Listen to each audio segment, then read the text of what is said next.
I wanted to take a step back from social media banter to see where dollars are being spent.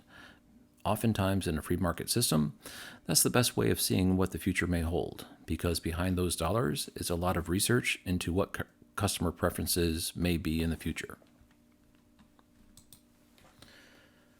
First thing I want to talk about is the electric companies themselves. There's an urban legend that says that the electrical grid will collapse if we adopt electric vehicles, and electric companies are against that adoption. Actually, the contrary is the case. Electric companies are encouraging in every way they have available to them electric vehicles be adopted. There's no grid collapse, and they're trying to sell their product, which is electricity. A very good way of doing so is to have public transportation occur on electricity instead of petroleum-based products. In my area, Duke Energy is the local electrical company. They have two programs. One is called Park and Plug, where they install DC fast charger stations in underserved communities and along interstate corridors. They also have level 2 stations that they install as well. I see these a lot of time in city centers, along convention centers, and also in community college parking lots.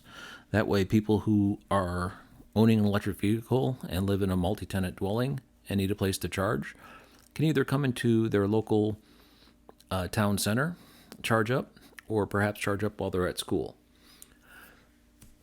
This past month, they also started a brand new program where you can lease an electric vehicle charger for your home. They'll come out and install it, and then there will just be a monthly amount added to your utility bill. And then they'll service that charger and ensure that it is operational for you. And if there's any discounted rates, they'll be able to provide that through the lease charger that they have. Additionally, private enterprise is very heavily investing into DC fast charger implementations. The convenience store industry is heavily dependent on petroleum sales in order to attract customers to their properties. They're very nervous about the electric vehicle adoption because if there's no customers coming to their stores, they can't sell their goods. However, one advantage electric vehicle charging has for this community is higher dwell times. So there's very large investments by the players in this area in order to attract customers to their properties. 7-Eleven is the largest convenience store in the United States. However, Circle K, and I believe it's pronounced couch tard, which means late night in French, I'm not quite sure the correct pronunciation, is actually a little bit larger, but their footprint is in Canada as well. In the United States, 7-Eleven is the largest and Circle K is second largest. Both of them have active projects to install DC fast chargers on their properties. Pilot Flying J is heavily involved with General Motors and EVgo and is in the process of installing very nice canopy-covered DC fast chargers on their properties. Racetrack is a very large convenience store in the southeast United States, and they have their first site open in Oxford, Alabama, with an additional 5 sites in Texas. The indication is they're going to be slowly installing DC fast chargers at all their locations. Walmart had a long-time partnership with Electrify America. However, that seems to have ended, and Walmart is now charting a course to install their own DC fast chargers on their property that they own and operate. Mayer has partnered with EVgo in order to install DC fast chargers on their property. The automakers in the United States, the big three specifically, all have projects in swing in order to both sell electric vehicles and partner in order to provide charging to their electric vehicle customers.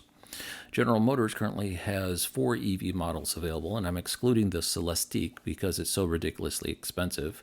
But that's the Blazer EV, the Cadillac Lyriq, the Chevrolet Silverado, and the Bright Drop, which is a delivery vehicle. They also have 10 more electric vehicle models announced that will be coming in the coming years.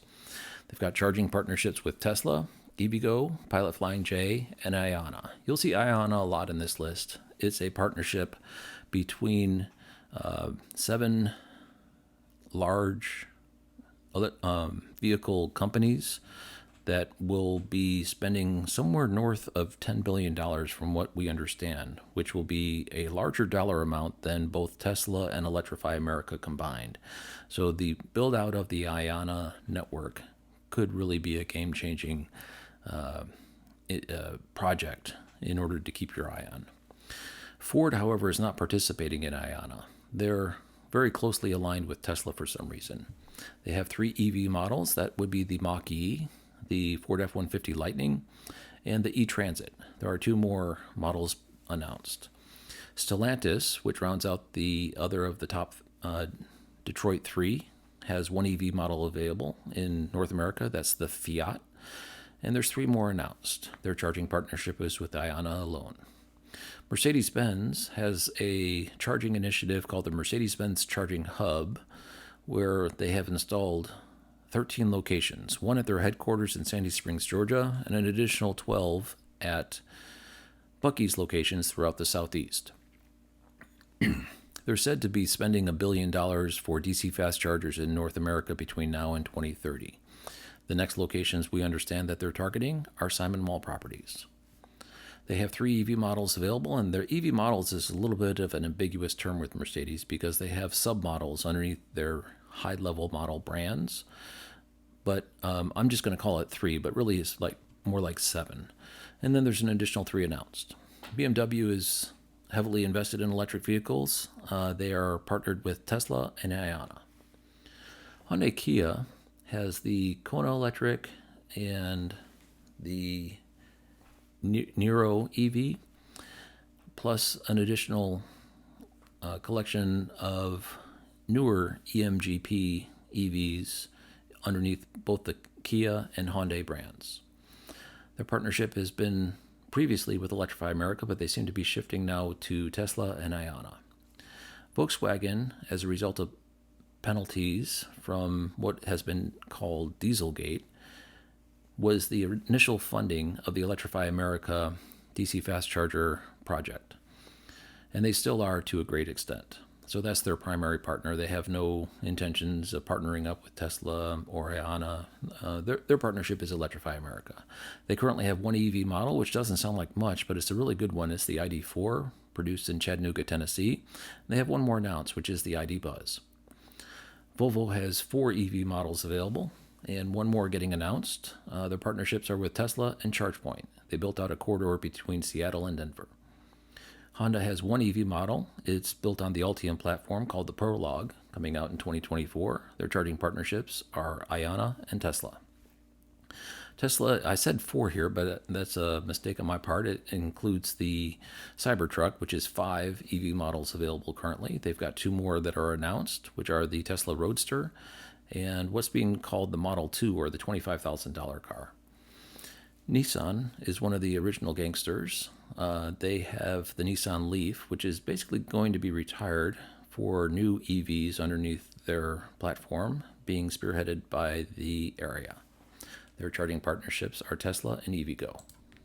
The United States Postal Service has a long-running project called the Next Generation Delivery Vehicle, which, if you look at the cell at the bottom that says December 22nd, they plan to have that 75% electrified by 2028.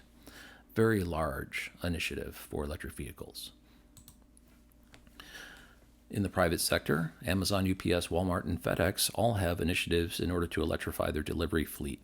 Amazon has been in the lead. They partnered with Rivian and have the very popular Rivian delivery vehicle basically built out through most of their fleet. They're still doing some additional expansion, but basically in 2023 was the year of conversion for Amazon delivery. UPS also has their eye on electrification for their delivery fleet. FedEx has something called the Bright Drop, which is the General Motors delivery vehicle, as their main platform that they're going to be transitioning to. Walmart has gone with what's known as the Canoe, which is a little bit smaller form factor, but probably fits their use case better. We have federal programs as well. The big one is called the NEVI funding program, which includes $5 billion for DC fast charger installation and operational expenses. Phase 1 will target the alternative fuel corridors, which are basically interstates and major thoroughfares. After that, money will be dispersed for installation of electric vehicle charging in localized communities. Recently, there was $623 million in grants announced by the Biden administration for a select group of electric vehicle projects throughout the United States, and that funding is in the process of being dispersed. Just this week, they also announced the National Zero Emission Freight Corridor Strategy, which is a 15-year plan in order to build out corridors for electric freight. This includes charging hubs, and over the 15 years, first initial corridors will be targeted and then expanded from there. This year in 2024, customers who purchase electric vehicles can have $7,000 taken off the purchase price at the time of purchase through a IRS system that allows those funds to be released, so you don't have to wait for your taxes the next year in order to receive that money back. Pretty sweet. Long-haul trucking and buses is also being electrified. There's the Tesla Semi, Volvo VNR, the Freightliner eCascada, and EM2. The eCascada is what's pictured over there on the right. School buses, in order to keep diesel fumes from going into the lungs of our precious children, are being offered by Thomas and Bluebird, the two major manufacturers of school buses in the United States. And for city passenger buses, Proterra and Lion Electric both have offerings. That's actually a very popular solution in both Europe and Central South America for buses to be electric. Very commonly is with overhead power lines, but here in the United States that adoption has not really occurred very much. However, with the electrification transition, these passenger buses are catching on. You also see a lot of buses using hybrid technology in order to capture the braking, since they're doing very frequent stops. It just makes economic sense to try to capture the kinetic energy back into a battery. Conclusion: if you follow the money, there is no question that there is a staggering amount of funds being invested into the future of transportation being electrified. This would not be occurring if there wasn't consensus that this is very likely what customer preferences will entail in the future. I hope you enjoyed this video, and thank you very much for watching.